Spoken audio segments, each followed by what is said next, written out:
Hi అండి, నమస్తే. నేను మీ Anu. Welcome back to Prashvitha's channel.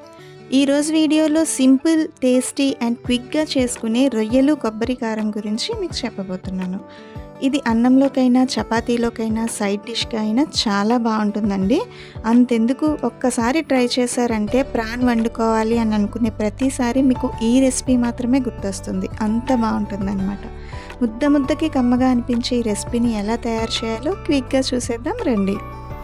నేను 1/2 కిలో రొయ్యల్ని తీసుకున్నానండి. ముందుగా రొయ్యల్ని క్లీన్ చేసి పెట్టుకోవాలి. క్లీన్ చేసేటప్పుడు నిమ్మరసం, పసుపు, ఉప్పు వేసి బాగా క్లీన్ చేశారంటే అందులో ఉండే నీచు వాసన పోతుందన్నమాట.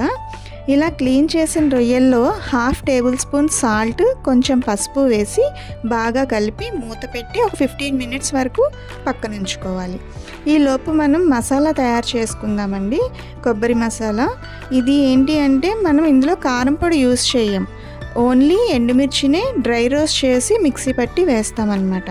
ఓకే, సో ఈ మసాలా తయారు చేసుకోవడం కోసం ముందుగా ఒక 7 నుంచి 8 ఎండుమిర్చి, 1 టేబుల్ స్పూన్ జీలకర్ర, 1 టేబుల్ స్పూన్ మిరియాలు, అలాగే 1 ఇంచి దాల్చిన చెక్క వేసి డ్రై రోస్ట్ చేయాలి. అంటే నూనె వేయకుండా వేయించాలి. ఇది వేగిన తర్వాత దీన్ని మిక్సీ జార్లో వేసి, నేను కొబ్బరి 1 కప్పు వరకు తీసుకున్నానండి. నాకు 1/2 కిలోకి 1 కప్పు కొబ్బరి సరిపోతుంది. అలాగే మీరు ఎక్కువ తీసుకోవాలి, రొయ్యలు ఎక్కువ వండుతున్నారు అనుకుంటే కొబ్బరి కూడా ఎక్కువ తీసుకోవాలి. అంటే మీరు వండే రొయ్యల క్వాంటిటీని బట్టి కొబ్బరి క్వాంటిటీని కూడా తీసుకోవాలన్నమాట. ఈ కొబ్బరిని కూడా మిక్సీలో వేసి కొంచెం సాల్ట్ యాడ్ చేసి బరకగా మిక్సీ పట్టాలండి. అంటే కోర్స్గా కచ్చాపచ్చాగా మిక్సీ పట్టాలన్నమాట. పేస్ట్ లాగా చేయకూడదు, వాటర్ అది యాడ్ చేయకుండానే మిక్సీ పట్టాలి. ఇప్పుడు స్టవ్ మీద ప్యాన్ పెట్టుకొని అందులో 4 టేబుల్ స్పూన్ల వరకు ఆయిల్ వేసుకోండి. ఆయిల్ హీట్ అయ్యాక ఇందులో ఒక 4 సన్నగా చీల్చిన పచ్చిమిరపకాయలు, అలాగే కరివేపాకు కూడా వేసుకొని 1 నిమిషం పాటు వేయించండి. ఇప్పుడు ఇందులో మనం మ్యారినేట్ చేసి పెట్టుకున్న రొయ్యలు వేసి బాగా కలిపి 5 నిమిషాల పాటు మూత పెట్టి వేయించండి. ఇలా మధ్య మధ్యలో కలుపుతూ రొయ్యల్ని గోల్డెన్ బ్రౌన్ కలర్ వచ్చే వరకు వేయించాలన్నమాట.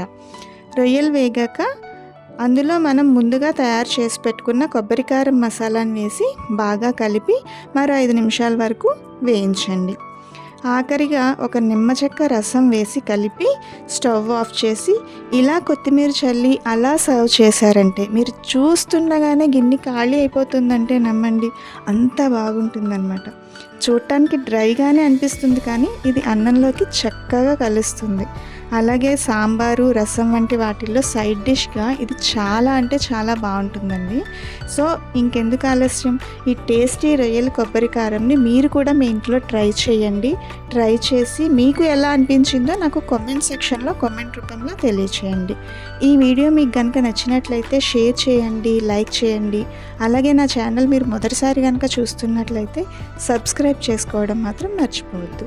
Thank you.